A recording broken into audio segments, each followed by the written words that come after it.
qu'il est nécessaire de changer les règles. Il faudrait l'entraide au lieu de la compétition. L'écologie pour protéger l'humain et son environnement au centre de l'économie, au lieu de la seule question financière. L'implication forte des citoyens dans les réflexions et les décisions politiques. Le vendredi 15 mars, les lycéens criaient « On est plus chaud que le climat ». Le samedi 16 mars après-midi, jour de la marche pour le climat, c'est le tour des parents, des grands-parents, des petits frères et sœurs de manifester dans les rues piétonnes de Châlons pour sauver notre planète Terre. Et ils sont nombreux, plus de 1400 personnes, de sources policières sous un beau soleil, de crier leur peur de l'avenir, de l'augmentation des températures, de la fin de la biodiversité, de la pollution de plus en plus forte, et en somme de la fin de notre belle, enfin de moins en moins belle, planète.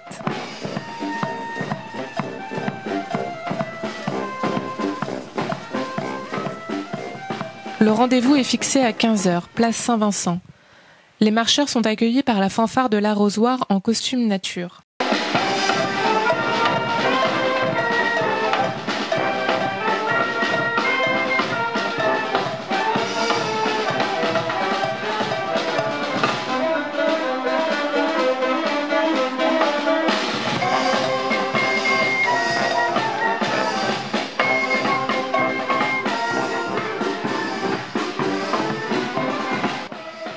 Avant le départ dans les rues piétonnes, boulevard de la République, passage devant le palais de justice et fin, place de Beaune où quelques stands attendent les manifestants, les organisateurs prennent la parole. Michael Bouteiller, 24 ans, président de l'association chalonnaise Transition écologique, ACT, un des organisateurs de la manifestation, rappelle les urgences climatiques. Si aujourd'hui nous sommes réunis ici, c'est à la fois pour la protéger, car elle nous abrite et nous nourrit, mais aussi car l'essence même qui nous anime est l'appartenance à un grand tout, ce grand ensemble qui est l'humanité. Si l'homme s'est peu à peu perdu dans une croyance qui voudrait que tout lui soit dû, et ce, dans une course effrénée au profit qui ne donne aucun sens à la vie, alors nous avons désormais cette même humanité qui se réveille et clame haut et fort son souhait de créer un changement afin de protéger notre futur et l'équilibre sur Terre.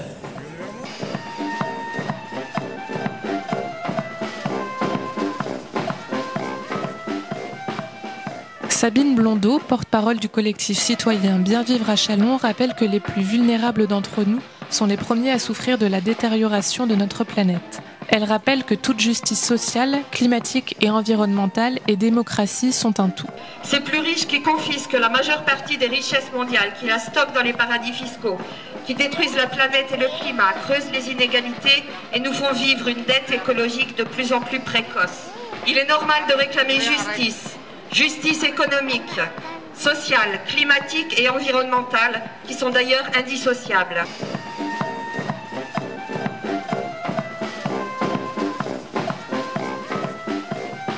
Frédéric Guiraud de l'espace PAMA, Partage et Mobilité Active, resitue le problème au niveau chalonnais. Il regrette vivement le manque de pistes cyclables à Châlons, constatant que Châlons ne bouge pas sur ce sujet. Elle est même classée F dans sa catégorie. Ça fait 10 ans que des associations se bougent pour que ça change dans Châlons. Grand Châlons bouge.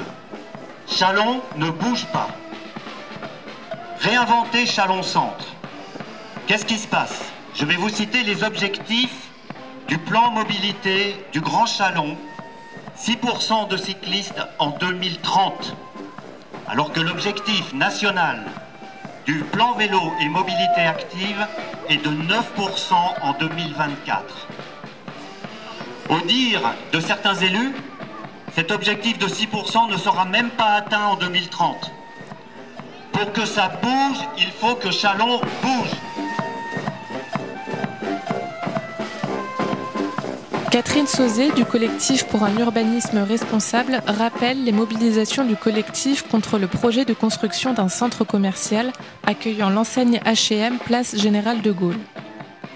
Elle informe que cette implantation est actuellement bloquée par un recours en justice d'une élue de l'opposition. Elle exprime les inquiétudes du collectif à l'égard de l'aménagement du quai Gambetta, avec notamment des menaces pour les arbres qui font partie depuis longtemps du paysage chalonnais. Elle rappelle la nécessité de consulter avec auparavant de véritables débats publics les Châlonnais sur des projets importants qui les concernent directement. Une sorte de RICM, référendum d'initiative citoyenne municipale. On verra en 2020 comment les candidats aux municipales se positionneront sur la participation citoyenne des habitants au grand projet.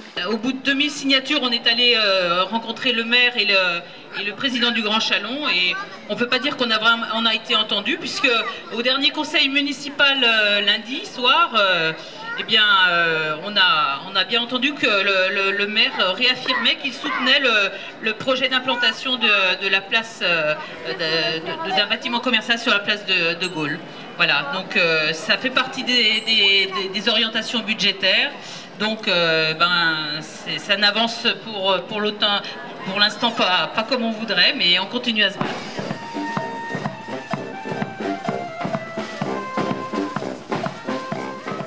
Daniel Fèvre, gilet jaune historique, a pris aussi la parole, faisant le rapprochement entre le combat des gilets jaunes et la marche pour le climat. Sous les gilets jaunes, il y a des citoyens.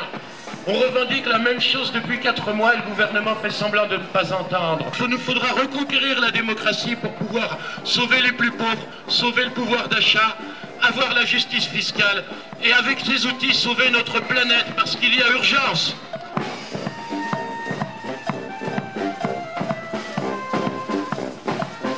Parmi les marcheurs climatiques, on note la présence des associations Nous voulons des coquelicots, La forêt gourmande de Diconne, canton de Pierre-de-Bresse, et du syndicat La Confédération Paysanne. Les conseillers municipaux Europe Écologie Les Verts, Mourad Lawes et Parti Socialiste Nathalie Leblanc sont présents. Une trentaine de gilets jaunes s'est associée à la manifestation.